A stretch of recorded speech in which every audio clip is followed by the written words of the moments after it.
Ladies and gentlemen, sports fans alike, welcome to another edition of Bill Swerski, Sports Talk Chicago, one of the couple, two, three best podcasts around. So sit back, grab yourself a cold one and a Polish sausage, park your keister in the French room, and listen to Bill Swerski, Sports Talk Chicago.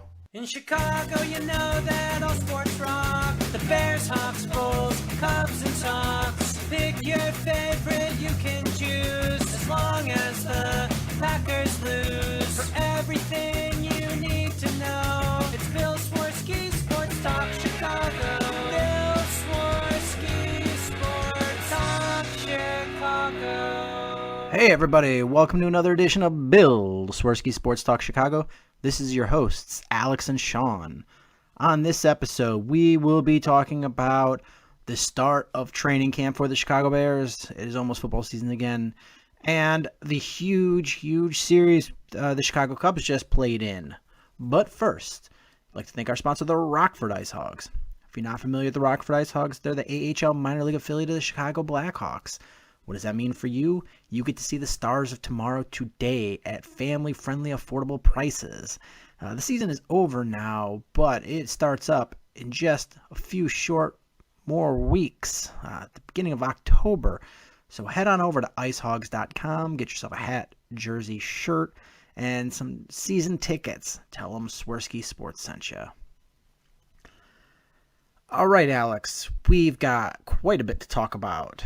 I'm assuming I know where you want to start.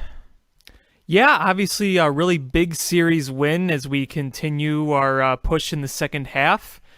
Really frustrating series, though. It was a 2 out of 3, which we'll take, but there were just, those are some frustrating games, if you would agree. I mean, absolutely. I lump this series kind of mirrored the series against the White Sox, where you had a frustrating loss the first game of the series and came back to win the rest of the games. But this Brewers one was a little more scary, A, because the Brewers are a better team than the White Sox, B, because this has really had implications for the standings. Right. Had the Brewers swept the series, the Cubs would have been back into second place. And third is that the Cubs bats, for the most part, went cold and grew some holes in them. Yeah, and not only did they get cold, when they did hit the ball hard, it was taken away. How many times in this series have we seen a deep fly ball just absolutely crushed, and then it just died at the wall? It happened so many times. The one absolute, perfect example of that is the Addison Russell one. Yes! In the second game.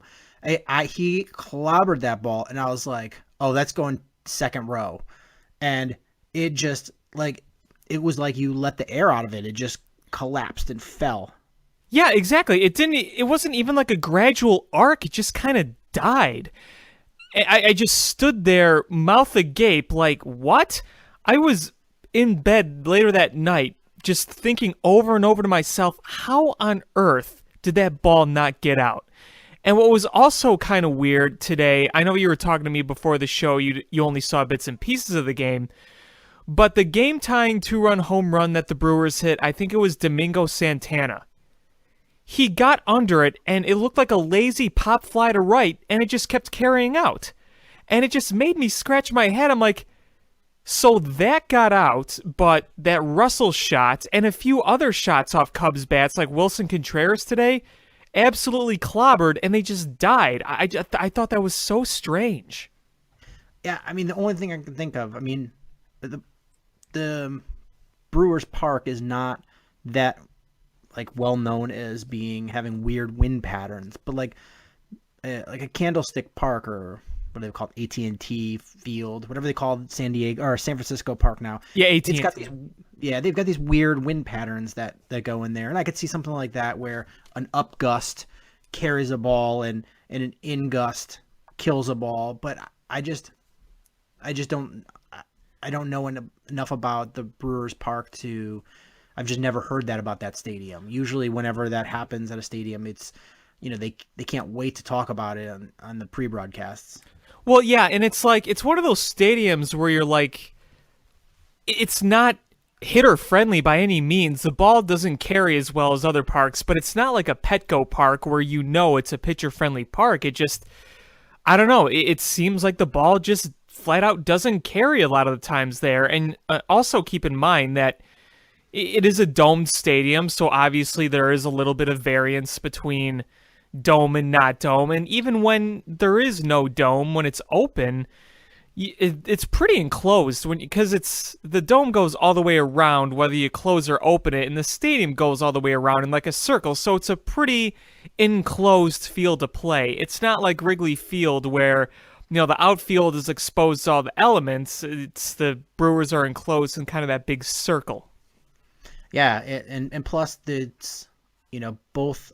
All the stadiums I can think of that have like those weird wind patterns are right on the water, and Brewers Park is not. No, it's, way on the other side of Milwaukee. I don't know, I always thought it was kind of a strange location. I don't know if they want to just keep the nostalgic location of the old county stadium, but, you have, because I've been to that park several times. There's downtown Milwaukee, and just the east of it is the lake. But, you have to go on several highways west to get to Miller Park. It is not even close to the downtown area. It's several miles off. And you could see the park from the highways in downtown, but that's because the park stands pretty tall. It's just, I don't know. It's not really exposed in that area, and it's kind of strange. Yeah, the only thing I could think of is they have a pretty big parking lot.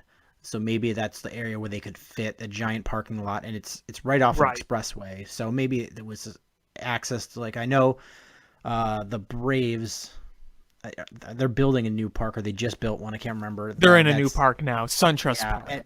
And they moved it to be closer to where the majority of their fans were coming from.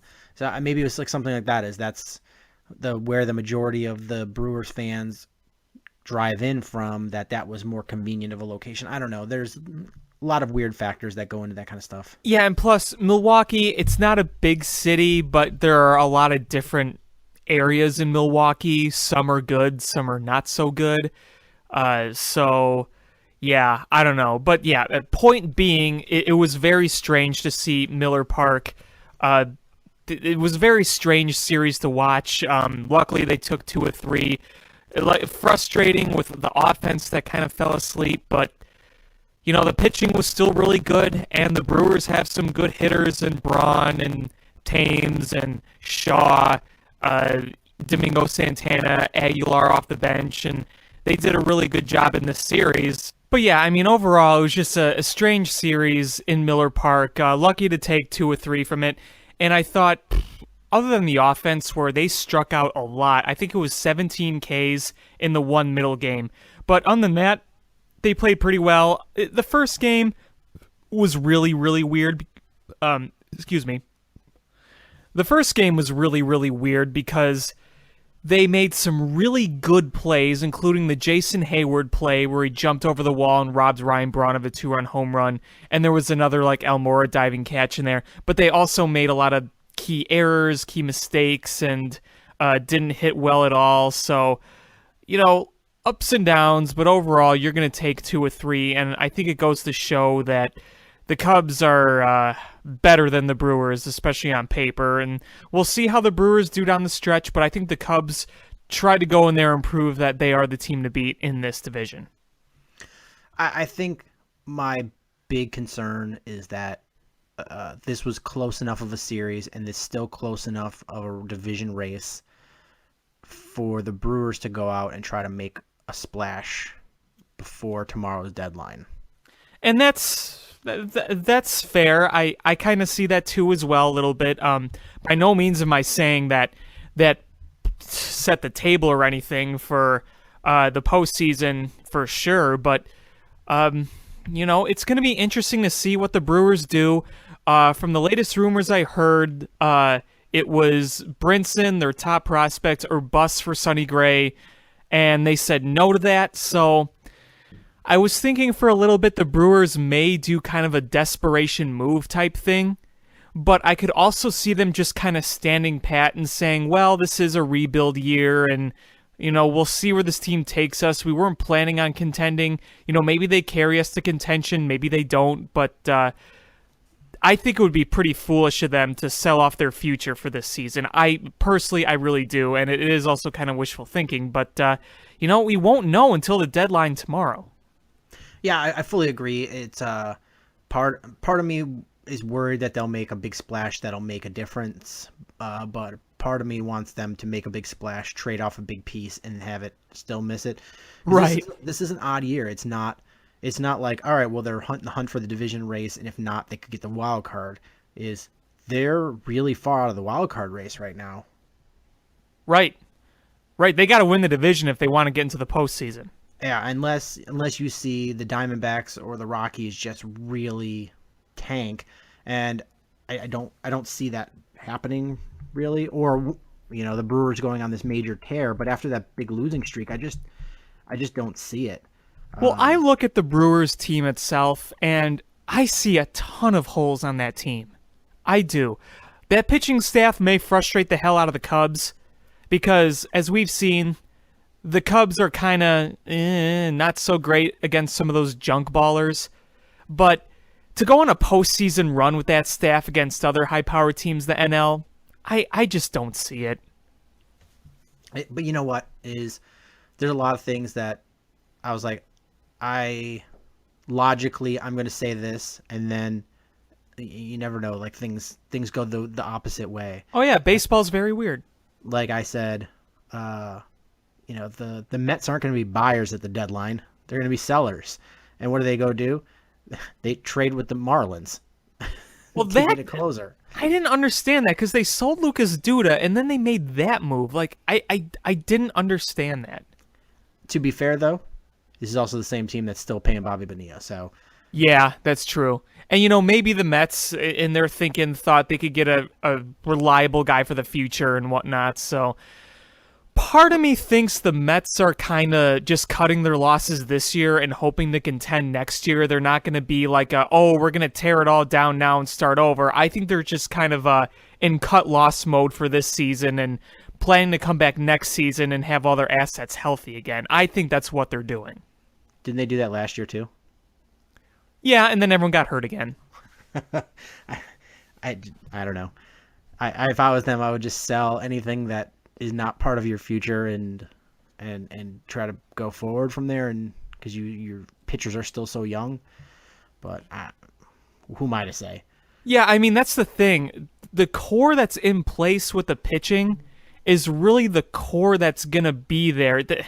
There really isn't much, like, offensively outside of Yoenis Cespedes and who's the guy? Conforto, who's really good? I mean, other than that, who else are you going to have for the future? Neil Walker, Jay Bruce, those guys, Curtis Granderson, all aging. Like, you're not going to have that as part of your future, and, you're going to have a lot of holes on offense. Yeah, absolutely. So, I mean, we've got, 20 more hours before the trade deadline as we're recording this. It might be past by the time you guys listen to this, depending on when you download it. But there's so much that could still happen. I mean, the scary one for me is, what if the Dodgers go out and get Yu Darvish? Yeah. I see very few weaknesses on that Dodgers team right now. I really do. I mean, they got it all. The one weakness I could see, their outfield defense isn't that great, but even so, you look past that offense, that pitching staff, and that bullpen, and if they added Yu Darvish, yeah. I mean, I know that Clayton Kershaw with the back is got to be concerning for them, but even so, that team is still pretty stacked without him. Yeah, it is, and Yu Darvish is probably going to be a rental type guy, and who knows where he's going to be next year, but for a postseason run this year, yeah, that's something to think about. Well, he definitely won't be a Dodger next year, because I don't know if you saw the new penalties starting next year for teams that are over the that are in the luxury. Oh, yeah, I did see that. Wow. Yeah, they're upping the penalty for being in the luxury tax, and then they're going to start penalizing you on your draft picks. Yeah, I did see that, yeah. So, the Dodgers are at this point just going to be hemorrhaging money. Right, and the Dodgers are this year what the Cubs were last year. They're having this historically great season, and they realize it's going to be World Series or bust, so they're going to go all in for a World Series this year no matter what. And they already have a great farm system still, so you might as well buy.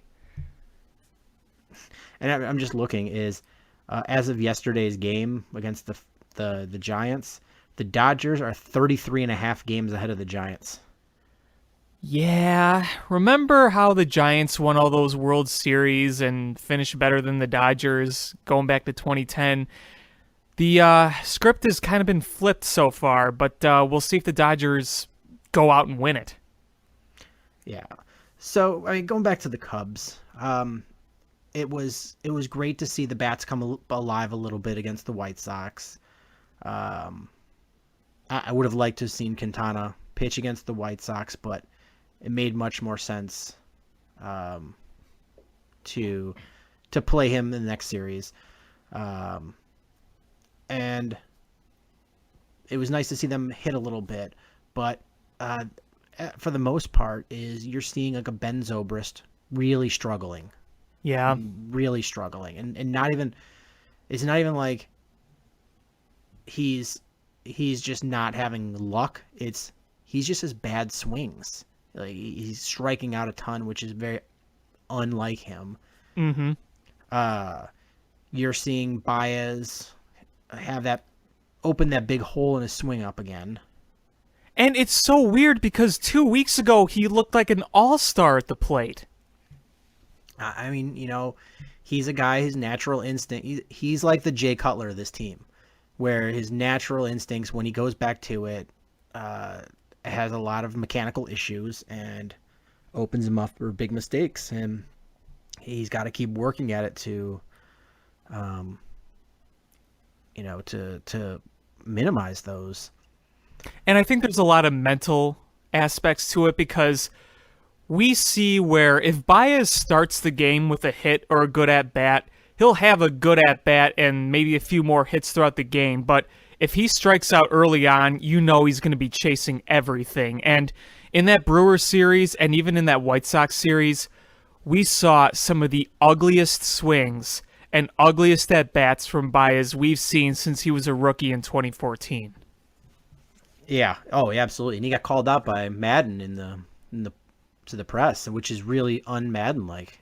I know, and that's you can't help but wonder, will that hurt his confidence or not? I mean, he's still such a young kid. He's already accomplished a lot with the World Series and an MVP in the NLCS. Still got a lot to learn and develop, but you can't help but wonder where he is mentally at times because sometimes he looks like he's just not there, but the potential is there. I can't see him losing confidence. There's other guys I could. That guy just exudes confidence.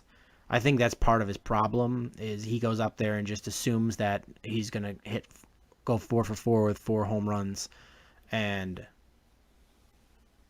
just, doesn't put in the work at the plate or the discipline at the plate. So I don't worry about him losing confidence, but he's definitely got to get. He's a guy that has to get knocked down a peg every once in a while, I think. Yeah, that's a good way of putting it. Because, I have a prediction. I think in another week, you're going to see Baez start ripping the cover off the ball again. I really do. I think he's going to look back at this series, and maybe this past week even, because it's been a pretty bad week. And I think he's going to work real hard at it because he seems like the guy who would work real hard. We've heard how dedicated he is and whatnot, and he's never going to really be great at plate discipline, but I think this could be a time also where he's going to work a little extra harder, and, we'll see. Now, okay, I also heard this. somebody said that he refused like some sort of form of advice from a hitting coach and he was just trying to work on everything himself. Did you hear that? I saw somebody tweet it, but I heard nothing of it other than that tweet, so I don't know if that's true or not. No, I didn't hear anything about it. I wouldn't be shocked, but I didn't hear anything about it. Yeah, I heard that and I'm like, really? Where did you hear this? But I'd have to look into it. I don't know if you heard about it or not, but, I don't even know if it's true or not. But either way, it sounds like he really wants to work through this himself. And, in order to do that, he's, going to have to buckle down here. But I still have confidence in him because look how good he has been at times. Absolutely. What else with the Cubs? I read an interesting article that suggested that Kyle Schwarber, after he's come back up from his demotion to Iowa, he has slash line. He's like batting like 280, and it's a fairly good slash line, pretty darn good slash line, and they consider that almost like a trade deadline move because of just the more production that he's brought with that they didn't have before that demotion. Yeah, I mean, we saw him have a real good game against the White Sox in the finale. He had the 2 home runs and the triple off the wall. Pretty rough in Milwaukee, and unfortunately there were 1 or 2 times where he scolded the ball and he just got robbed of a hit. But, he's a really interesting case because there are times when he just looks great and locked in. And then the past 2 games in Milwaukee, other than that robbed hit, he's looked bad. Chasing stuff he normally doesn't chase, because one thing that Kyle Schwarber has always been good at is plate discipline, and you didn't see that in this series. Yeah, I mean, he's still a young kid. I think he's one where you have to worry about losing confidence. I agree. But, I mean, for the most part, he's looked like the hitter that we expected to see all season long since he's come back up. I mean, it's been, I would say if there's a criticism of it, is it hasn't been even keeled or it's been highs of highs and lows of lows, but right. You average it out and it's been pretty darn good. And what's unfortunate, like I said about the Rob stuff, you look at his BABIP numbers, they're really low. So when he's putting the ball in play, it's often going for outs. And we've seen a ton of times where even with a high exit velocity that are hits like 70% of the time, those are getting caught as well because, they shift on him and sometimes he just hits it right at him like the dead center field. So, you look at the strikeouts, that's one thing. You could see some pretty ugly strikeouts, but you also got to look at his contact and the BABIP because, the batting average doesn't always tell the whole story. Yeah, I think part of that BABIP is that, and for those that are just new to this or don't know, is the batting average for balls in play. So when you hit a ball into play, what's your batting average? And his is lower than you would expect for his numbers, which means he's hitting the ball, but he's hitting it. Or when he hits the ball, he's still causing outs. They're going right at somebody, and a huge part of that is he's still pulling the ball every time, or a lot of times, and they put that severe shift on him. And if you look, when he's had his best production, it's because he's sprinkled it into the opposite field. Yeah, I mean, look at a lot of his home runs in the second half. One of them at U.S. Cellular Field or Guaranteed Rate Field. I'm still not used to that. And a few others the second half, they're going to the opposite field. Even his triple went to the opposite field, and those were resulting in more hits. Yeah, and it's he's going to have to do more of that if he wants to continue success. You can't be in 1974, you could be a dead pull hitter and make a career of it. But in 2017, you can't do that.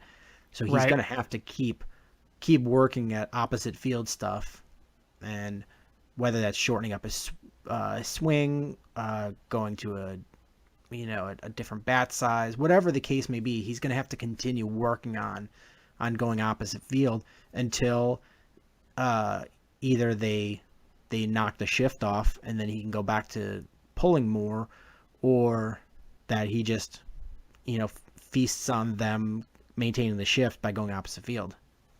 Right, and also keep in mind as we're talking about BABIP, it doesn't count for home runs. So if you take away the home runs he has hit this season, and you just look at the hits he's gotten, that's what accounts for the BABIP. So you get a really good idea of what hits are landing and what are not landing for him. And like you said with the pole shift, the Cubs are the most shifted team in baseball against. So keep that in mind as well. They don't just shift Schwarber, they shift Rizzo, they shift Bryant. They shift a lot of guys. The most shifted against any other team in baseball is the Cubs. And also, with that in mind, not only Schwarber, but the Cubs as a whole are one of the most pull-heavy teams in baseball. They were the most pull-heavy for a while. I think there's somebody else who's slightly above them now, but they're still in the top 5 of teams that pull. So the Schwarber narrative of, BABIP problems is more than just him. It's a lot of the team. Absolutely. And with the Cubs, we talked about how last week, belated, but we talked about it, that they made the trade for Quintana and they gave up a king's ransom for him, but thus far, he has been everything that they've expected of him and more. Absolutely. I mean, 3 quality starts. Unfortunately, in his start against the Brewers, there was some shaky defense in there, and he got lit up one of the innings. But other than that, settled in pretty nicely. But I really can't complain at all about what he's been doing. Against Milwaukee, the messed up part was the inning they hit the ball really hard off of him was not the inning that they scored any runs. It was the inning where there was some shaky defense and infield hits. Right, exactly. Because, you remember that ground ball to Bryant? He was playing in, and he had a shot at the guy at home, and he went for the double play, which Baez also dropped, so there you go. Yeah, or Anthony Rizzo fielded that grounder, and Quintana himself was part of the problem. He didn't hustle over to first. Right. And that guy, I forget who it was, but he made a hustle play, dove headfirst in, and just by a fraction of a second beat the tag or beat the force out, and had Quintana hustled over there right off the bat, it would have been an easy out. Yeah, was it Jonathan Villar or Keon Broxton? It was one of those speedy guys, but he hustled down the line, and Rizzo and Quintana weren't fast enough moving. They originally called him out, and then it was easily upheld turned over because he was clearly safe. If you just looked at the one replay, but yeah, it was that kind of stuff that led to the doom. Plus the lack of offense. It really was a traditional White Sox Quintana start. Yeah, no offense. I felt no offense. Some boneheaded plays. Yeah, but I think the most shocking part for me of this series was John Lackey's start today. Very sharp. He did have a Lackey moment, but other than that, he was very sharp. And I feel like this guy, every time you write him off, he comes back with a solid start, and then you're like, all right, well maybe his next start will be great, and then he poops the bed again. Well, I tweeted this today after the game. His last 4 starts, he's averaged 5.5 innings, which obviously you don't play 5.5 innings. That's just an average number. So he's averaging 5 to 6 innings is basically what that says. And his ERA is 3.27. That's what you could really ask for in a 5th starter. A guy who goes 5-6 innings and a 3.27 ERA is not bad at all. For a 5th starter, you'll usually take that. Oh yeah, I don't. It's not that. That's great numbers. It's just it's the number of home runs he gives up, and he just melts down. His old man temper. I like, based on his personality, being on this team is probably awesome because he has a chance to win and he's getting paid $10 million a year. But the kumbaya stuff has to actually just chap his ass because he hates it. Yeah, I know. And that's just what he is. That's always what he has been. That's always what he will be. Speaking of John Lackey, I kind of wanted to talk to you about the whole Hawk Harrelson thing with him. I just, long story short, I thought that was completely ridiculous. The notion that John Lackey would intentionally throw at White Sox players in a tight game in a very important division race. I just think the idea of him wanting to intentionally put guys on base for no reason, what motive does he have to hit White Sox players? White Sox players that aren't even going to be there once this is all said and done, other than probably like Jose Abreu. Like, I just thought that was so ridiculous. Yeah, here's my take on it. I recorded the game because I was at work, and I heard about what happened, and I was like, all right, now when I watched it, I was watching with the eye to see what was going on, not like when it's live and you're reacting in the moment. Like I knew what to expect, and I'm expecting, based on White Sox fans and Hawk Harrelson, that I'm going to see Beanball City. I'm going to see, was it Orioles Red Sox? And I watched it, and there was one that just completely got away, but the other ones just looked like he was just trying to get inside and Right. lost command. And that's the thing with there. Here's a few factors that I have, and this is number one. He's like, in baseball years, he's like 200 years old. He doesn't have the command that he used to have. Right? Two, there's absolutely no reason for him to beanballs. This is not this may be a rivalry for the fans. This is not a rivalry for the players. Right. It is. They play in the same team. They have no. I can't name any of the players that are from Chicago that would have this in their blood. They're two teams that are just going in the opposite direction. One is in a complete rebuild. The other one is trying to win a World Series. They're trying to win this game. Another point is they're trying to win this game because they need to get back into first place. And Right.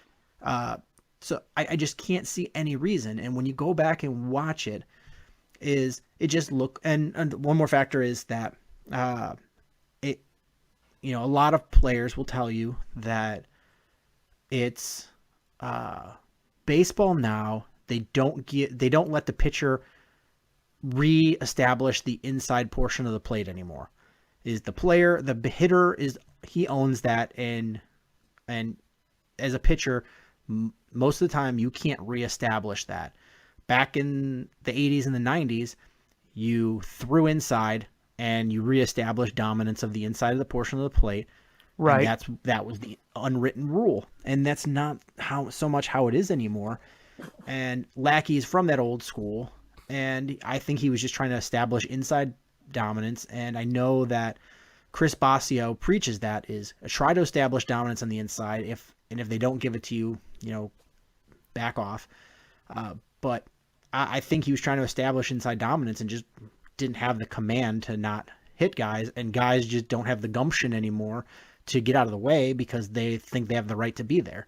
It's like somebody texting and walking, through an intersection.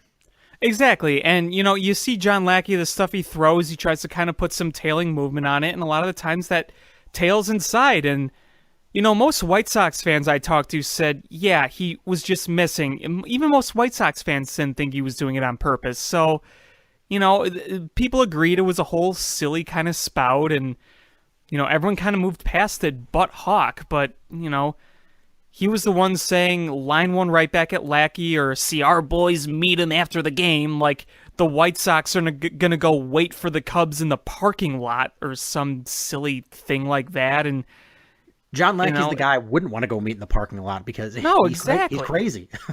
Yeah, he is crazy. And not to mention a lot of these White Sox players are kids, and he's, 37, 38? They're not going to do that. I just picture him having a 6-shooter and a bandolero and a cowboy hat. Yeah, I picture him like this, like the Old West, and you're gonna have a draw with him. All right, boy, you come into my stadium. I got a long memory. Come here, boy. For a haircut. I came for jewelry. I'm gonna use that jewelry to put a dent in your face. Yeah, he's nuts. But Hawk Harrelson is an idiot. He was a bad GM. He's not a good announcer. I don't understand why White Sox fans like him. I mean, Harry Carey. I know a lot who don't. I know a lot who don't. I do too, but they will still the ones that I know that don't like him will still defend him, because it's like he's their pride and joy. Like I get, was Harry Carey the best announcer? No, but No. he was just fun and like charismatic. And true story is I used to work for a company that advertised a lot on WGN, and my boss came. There was only a couple people that worked for this company, and he was like, "Hey, WGN offered us the skybox for the game. Do you guys want to go?" Like, yeah. So the WGN people came when we were in their skybox, and we're like, "Oh, do you guys want to go into the booth while Harry's doing his radio broadcast?" Well, duh. I go in there, and Harry's doing because remember he used to switch off from TV to radio. Yes, yes. And you must have been real young when this happened. So, but yeah, he used to switch off from TV to radio in the middle of the game. He'd do a couple innings here, a couple innings there, and go into the radio booth. And he's sitting there broadcasting, and he's got a woman on one leg and a woman on the other with his hands wrapped around their waists. Broadcast, and he's got a beer, and he's broadcasting away. I'm like, that dude's the man. But you know, he was just lovable. He was charismatic. You know, people didn't have a bad thing to say about him legitimately. But Hawk Harrelson is a cranky old man, and it's hilarious because Steve Stone's become a real cranky old man too. And the two of them together, just old man crankiness. Yeah, you know, I really like their new guy, Jason Benetti. He's really smart, really charismatic, really intelligent. And, you know, Hawk is just stuck in these old ways because, you know, he thinks we're still in the red-ass tough boys type, you know, era, and we're not. It just... I just think it's foolish to say those the kind of things that he said. And, you know, I'm not afraid to criticize that because I think it was completely stupid, and you know, I'm not going to let it bother me, and I don't think John Lackey's bothered by it. He even admitted, he's like, yeah, well, if it was my team, I'd want to hit him back too. But, you know, I shrug off and say whatever, but I don't know. I think there's no place in the game these days for that kind of talk. Yeah, I mean, it's one thing in the heat of the moment for Hawk to get all hot and bothered. Right, it happens. It happens. He's an old man. He just gets stuck in that stuff. But then to keep going afterwards and the next day, and you know, calling him a liar for saying he didn't try to hit anybody. I mean, not even just a liar. He's like, he's full of shit. Like, right. That's a really unprofessional way of saying it. Right, I know. You know, my one good friend who's a White Sox fan who absolutely hates Hawk Harrelson. Like, he is one of those people who not only hates Hawk Harrelson, but he, like, every time he says something, like, he hates it. He was talking about the whole tirade that he went on, and he's just like, why do we still have to listen to this? We have a perfectly good guy in Jason Benetti. Can't we just go to that now? Yeah, I mean, I'm a diehard Cubs fan, but I really like Jason Benetti. I mean, me too. He is really, really good in the booth. And, I mean, don't get me wrong. I loved Steve Stone when he was a Cub, and it was crappy, the circumstances when he left the Cubs to go to the White Sox. It was. And for the first several years of him being on the White Sox, like, he was still very good. And he's getting to the point now where he's a crabby old man too. And I think it was the last game of the Cubs series, or second to last, the Cubs White Sox series, and like Steve Stone was just like giving it to Jason Benetti, and Jason Benetti was like trying to be professional in the air, and it's like, wow. Like, I mean, you know, it would have been one thing if he would have said what he said and then laughed at it. It was like, no, I'm just kidding around with you. But he just said it with a straight face and stared at him, and I was like, this is a little uncomfortable. And you know, Jason Benetti's going to have to suck it up a little bit, because, you know, he's going to be the one that they hand the reins to in very short order. And Steve Stone's going to have to kind of watch his back. Yeah, and the one thing I will also add about that is it was pretty clear that Stone and Hawk have not gotten along working together. And I think some of that frustration does also kind of boil over on him every now and then. So, yeah, Steve Stone is getting up there in age, and I still think he's a really smart guy. But I think there is kind of a subconscious slash boiling over of frustration that kind of shows himself when maybe he doesn't always mean it. I don't know. It's just a theory. Oh yeah, I know he doesn't like working with Hawk. I mean, it's got to be a real, like, I don't know, annoying thing to go from Harry to Hawk. Well, even like Chip Carey, he was he was pretty professional guy, whether you liked him or not. I thought Chip Carey was a pretty professional guy. Yeah, very much so. But I know Steve carried Harry a lot, keeping him on point. But I just, they had a chemistry, and him and Hawk just they don't. I mean, maybe I was younger and I didn't. I'm misremembering, or I just didn't catch anything. But Hawk hasn't had any kind of chemistry with anybody since Wimpy. Yeah, Wimpy and him had pretty good chemistry. Some people just have good chemistry and some people just don't. Yeah, but yeah, I agree with you. Hawk's comments were just ridiculous, and they carried on. And Hawk, as an announcer, this is something that Pat and Ron are really good at for the Cubs. Mm-hmm. Is if there's any sort of controversy, they sort of maintain professionalism, and they don't get in the center of it. If they go too aggressive and this was what kind of led the way to Steve Stone no longer being with the Cubs, is he got himself in the center of things. And as the broadcaster, you have to broadcast. You can't become the center of a story. And him criticizing the Cubs players and the Cubs organization became him being the center of the story. And Pat and Ron, you never see them being the center of attention or in the middle of a story. No, you don't. And no, you don't really see Jason don't. Benetti like that either. No, not at all. Jason Benetti is a very, high energetic guy who maintains professionalism, and he understands what is going on and why it's going on. Like my whole life, I've never been a huge fan of Hawk, but I just kind of went along with it. It's like, whatever. And I never really heard him bad-mouthing the Cubs before that much. Obviously, in the Cubs-Sox series, when the Sox do something well, even he may have even admitted it, where he gets more excited than he usually does.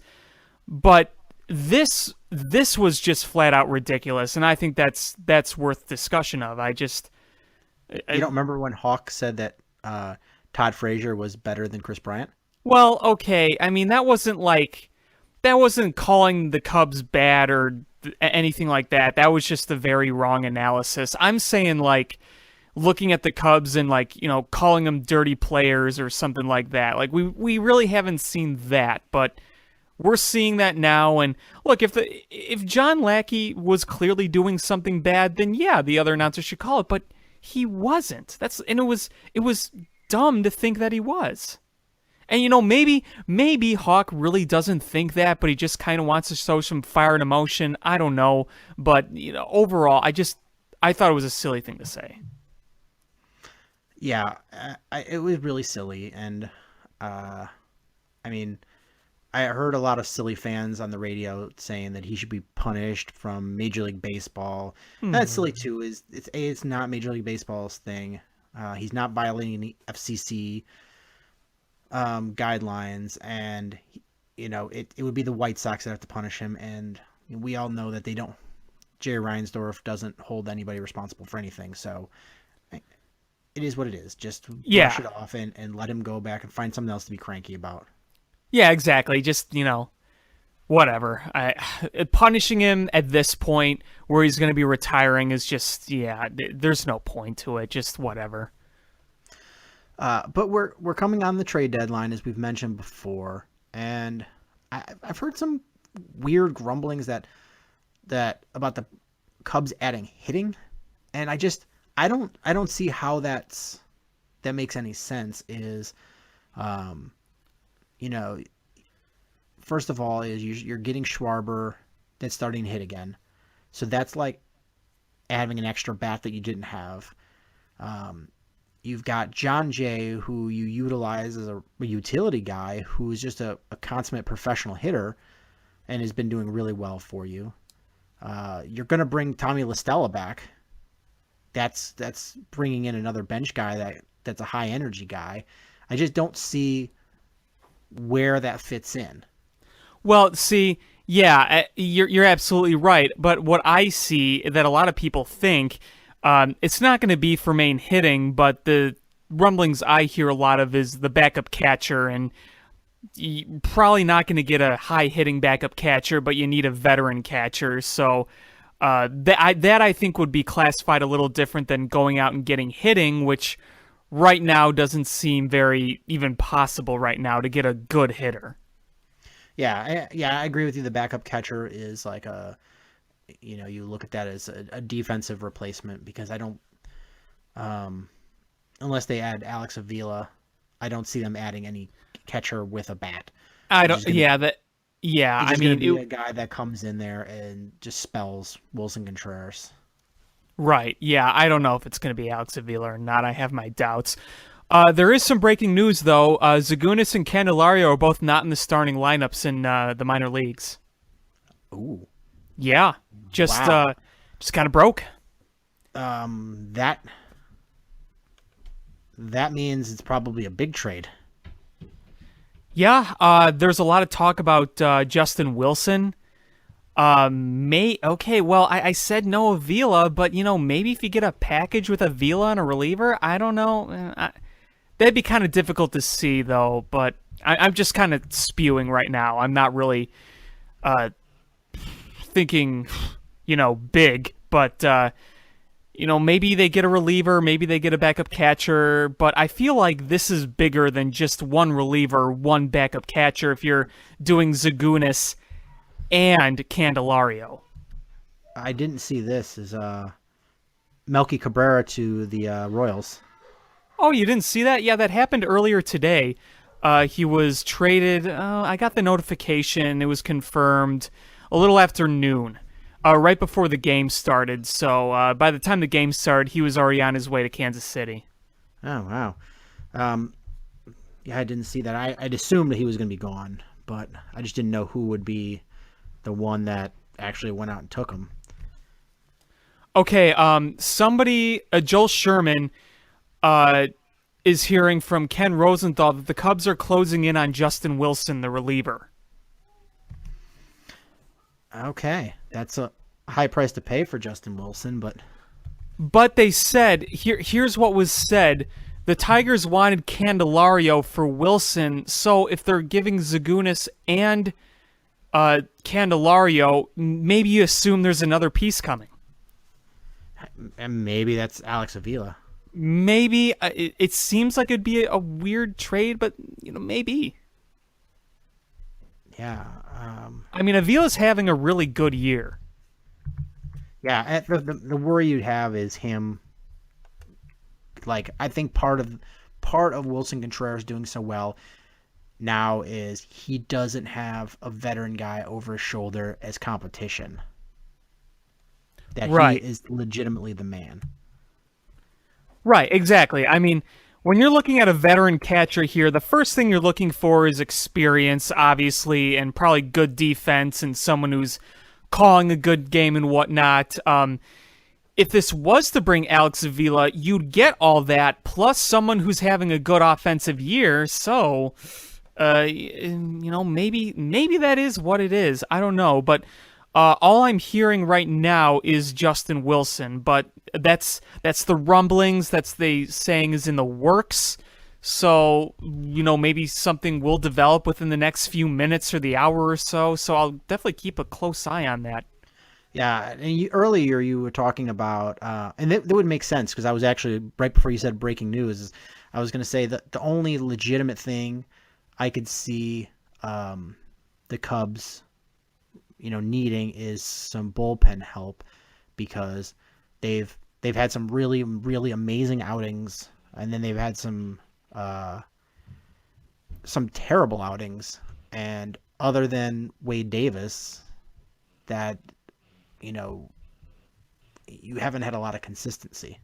Overall, I'm pretty happy with that, but you can never have enough reassurance, especially when you're contending. And, sometimes these are the moves you want to make to just add some reassurance, because with the way they've had to play in the first half, they worked hard, got a lot of miles, so having an extra guy that would really kind of help out too down the stretch. Yeah, absolutely.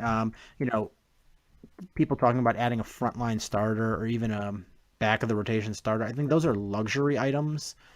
I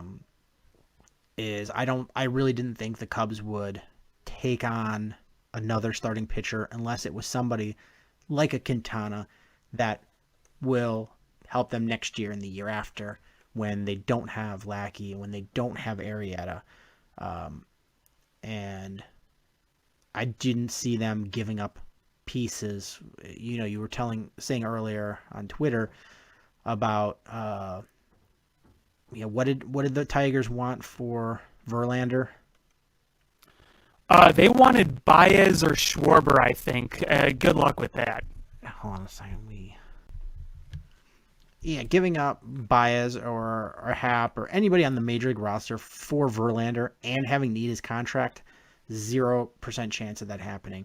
The only way I could see them actually going after Verlander is if it was just a cash salary dump and they took a big chunk of his salary and gave up very, very minimal prospects, Well, that was the hope. For the people who wanted on the Cubs, who, like the fans and all this stuff, who wanted Verlander, that was the hope, but it didn't seem like the Cubs were willing to pay all that money. Plus, the Tigers wanted more in return. So clearly both sides were very off on what was on everybody's hope list. Yeah, and I wasn't that hopeful about this trade. It was one of those, if it happens, okay. I mean, if I'm Theo and Jed, I say, what are you asking for him? When they say that, no thanks, and just hang up. No hard feelings, no bad blood, just that's not what we're looking for. If comes down to it at the 11th hour before the trade deadline and they call you scrambling back, then you have room to wiggle because they're sounding desperate. But honestly, I don't even see Verlander getting traded, let alone. It sounds like he's not going to. I think that they've decided that they're not finding the deals they want, and they're just going to hang on to him. Yeah, so the trade deadline's about 20 hours away.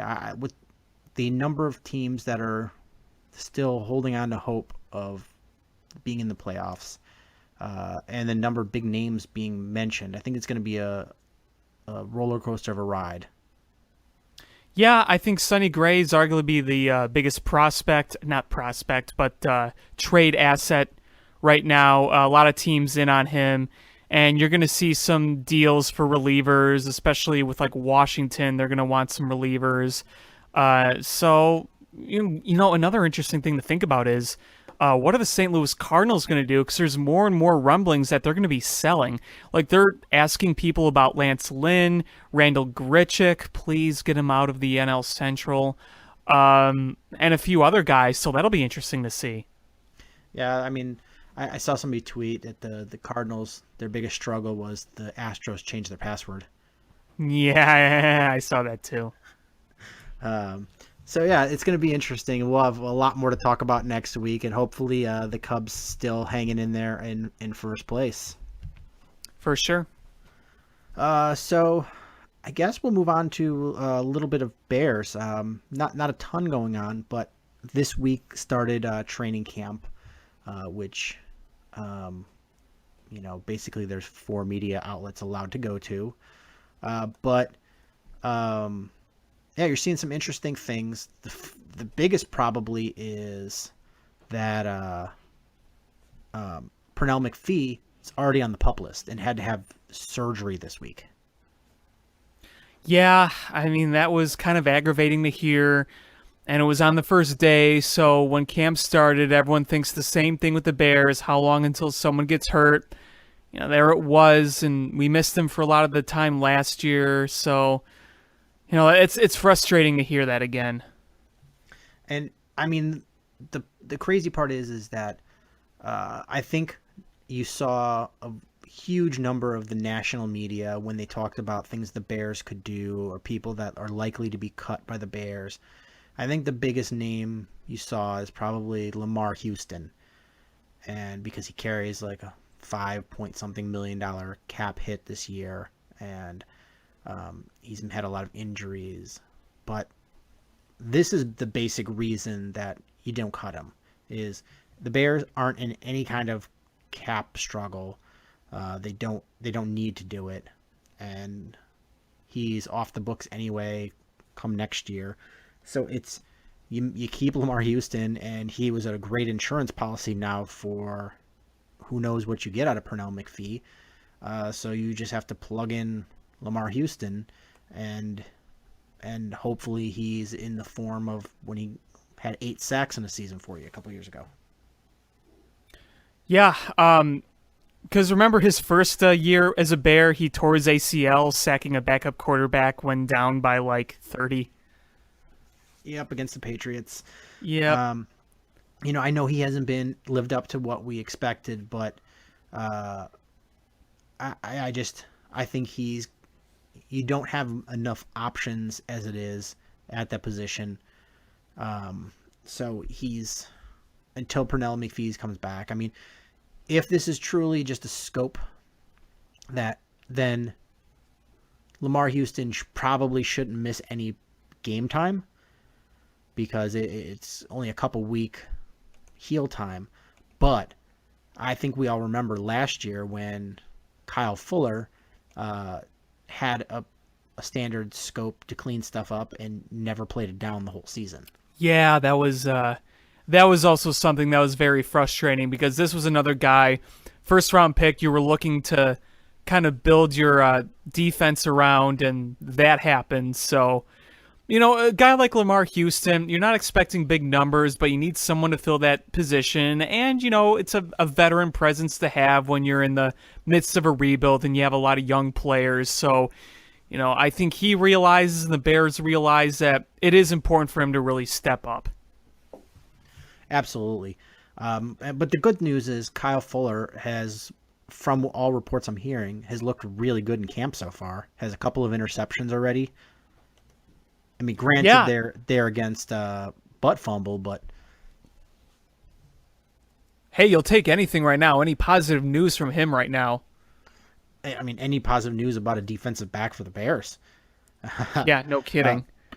But we have the first offense so far. Oh, and injuries so far that we've seen is Pernell McPhee on the PUP list. Jeremy Langford hurt his ankle on walkthroughs. Marcus Wheaton had to have an emergency appendectomy. I don't know if you saw that. That's what that was. Okay.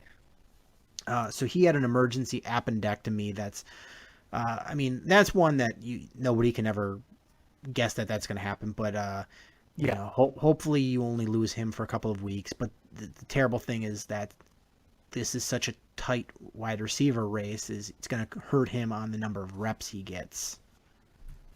Yeah, I was just talking about the wide receiver competition, and I was writing an article about Victor Cruz, and I was trying to find a new home here and make the team and whatnot. And, you were looking at the competition that he had with some of the veterans, and you're thinking, okay, White and Meredith are your two top guys. You're going to have Wheaton and Cruz and a few of the other guys you brought in competing. So, that could play a damper on things, maybe change a few things. You never know.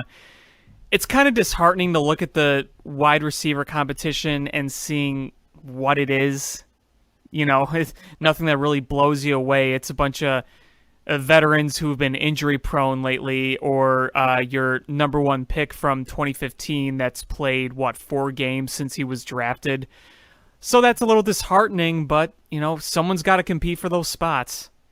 Yeah, and I've said it before, and I'm going to maintain it until proved otherwise.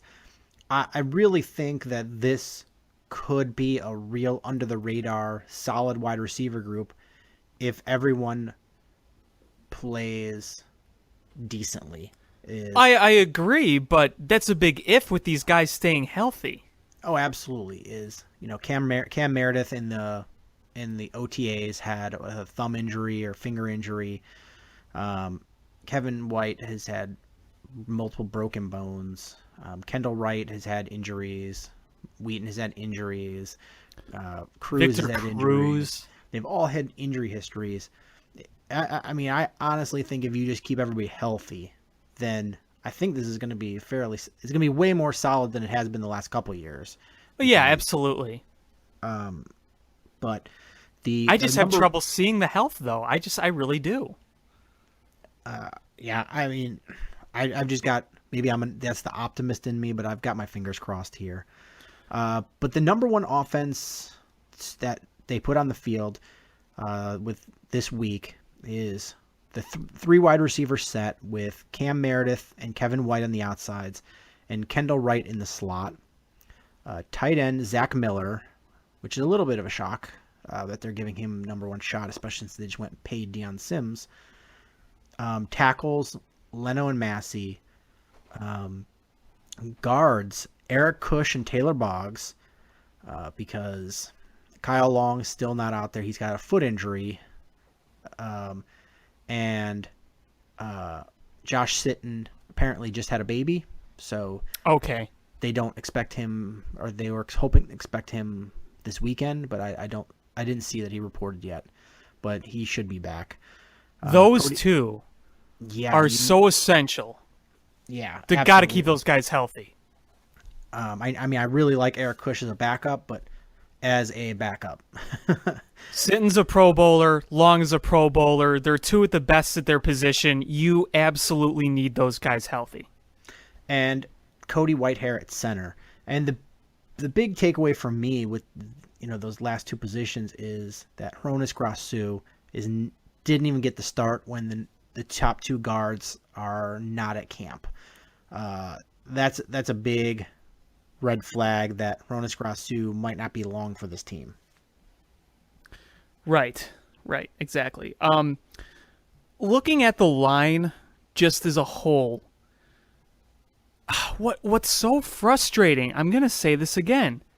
On paper, it's pretty good, but what do you think the chances are they stay healthy all 16 games this season? I mean, really. Which position? Sorry. The whole offensive line. Oh, it's hard. Honestly, I bet they stay pretty healthy. I bet Kyle Long is the only one that has accruable amounts of injuries. I think Josh Sitton will play him for the most part. Cody Whitehair will probably play the whole season. I bet Leno and Massey play the vast majority of the games. Massey, didn't he play every game last year, or was he hurt at one point too? I'd have to look back. It's hard to keep track of all the injuries. Yeah, that, and it made me ill looking at the outside of the offensive line. But, a part of being a good offensive line is maintaining continuity with health and playing together. And hopefully this group can stick together and play a little better. And if you establish ground game and you have healthy wide receivers that you can do some short passes, maybe it makes it a little easier on them. When you get injured on the offensive line, if you notice, teams that are good, they don't lose as many offensive linemen, right? Because those lines are establishing dominance. When you're just getting beat up on all the time and guys are just pinning their ears back and going after your quarterback, that's when your offensive linemen get injured. So it's usually the bad teams that are losing offensive linemen. It kind of just compounds the situation. Right, but exactly. And what's frustrating with the Bears is that you're seeing injuries. You saw injuries last year to Sitton and Long, and they're both Pro Bowlers. So it's just like we can't win here. We finally get a really good line, and your top guys get injured. Yeah, Josh Sitton is a guy that normally doesn't get injured. I feel like it'll be a much different situation this year. But the funny thing for me is, do you know who is running with the twos at running back behind Jordan Howard? Was it Cohen and Langford? Benny Cunningham. Really? Yeah. Oh wait, isn't Langford hurt right now? Doesn't he have an ankle problem? He's got an ankle, so that means that's not good for Kadeem Carey. No, that's not. Not at all. But yeah, from what I'm hearing is the front seven of the Bears defense is looking good. The defensive backs have made some plays, but I did hear that Prince Amukamara got burned a couple times by Cam Meredith, which that could either be good or bad, depending on which Cam Meredith showed up. Right, exactly. That's either good because Cam Meredith is looking awesome, or bad because Prince Amukamara is not playing well. But I'm excited to hear more as training camp comes out. But I think the most frustrating thing for me is that as this coach, general manager settle in with the Bears, is they're doing more and more to shut out the media. Is we talked last week about how what quote alternative media. So basically, if you're not TV or print or a huge outlet like ESPN.com or something, they're not letting you in. And even when those guys that they have let in, is I've heard there's a lot of things are embargoed where they're not allowed to mention it, and they're only allowed to speak to certain coordinators or certain players when they're made available. So they were talking on The Score about how they were talking with the linebackers coach, and somebody was like, "Oh, I'd like to hear more from him." And one of the Bears beat writers was like, "Yeah, well, when they decide to let him be available again, I could play you more." So apparently it's not going to be for another week and a half that they're going to let people speak to the coordinators again. It's weird. Yeah, wow. I mean, they're going to really high heights with this. Yeah, I mean, when they first started saying, well, we don't want to give away secrets on some small level, I could buy it, but I still never fully bought it. But now with the way it's going, it just seems like it's antagonistic with the media. I know, that's the whole thing. It's like we're some secret agents trying to leak information to other teams. Like we're like the KGB or something. I find it very strange. Yeah, I mean, here's the thing. If you want the media to, if there's a situation that can either be spun positively or negatively, is if you're combative with the media, it's probably going to come out negative. So if you have beat writers and reporters that are, when something like an injury happens, is if you want them to spin it like the Bears can't keep anybody healthy, this organization, blah, blah, blah. You know what? Be antagonistic with them, and that's what you'll get. But if you invite them in and say, hey, listen, we want you to coverage, we appreciate your coverage, and you make players accessible, and you give them the story, and you're straightforward with them, is they're much more likely to frame things in a positive way. Right, exactly. I find it strange, and I'm a little frustrated with it, to be completely honest with you. I think it's just going to a very unnecessary level, but what can you do? I mean, that's how they operate. We can't change it. I don't like it, but I guess there's nothing we can really do about it. But I really do question the full point of it. I mean, what do they think we are gonna do? I mean, do you think we're secretly on the phone right now with Green Bay or Detroit or Minnesota or any other team with information on a rebuilding Bears team that hasn't been a contender in years? I don't know. Yeah, and when last year 2 years ago, because last year they were like, 2 days before they're like, you can come on this Monday, and I was like, I can't, I couldn't get off work, in 2 days' notice. But 2 years ago when I went to the Bears training camp, is they had people that followed you around, and you had to go, all right, to this area at this time, and this area at this time, and this is the time you can take pictures. But it was between drills, so it was guys walking around with their helmets, like, where they put it on the back of their head, Right. their faces, Right. they were just walking around like that, joking and laughing. So it was like, all right, and they were on the other side of the field. So it's like, all right, I have to like telephoto lens to get a picture of some guy sweating, like, and Big there's one news. point I took out my phone just because I was going to switch pockets because I was sitting down, and during a drill, and somebody came over and was like, "You can't take pictures of this drill." I'm like, I didn't. I was just switching my pocket, which pocket I had the phone in. I was like, "Jeez."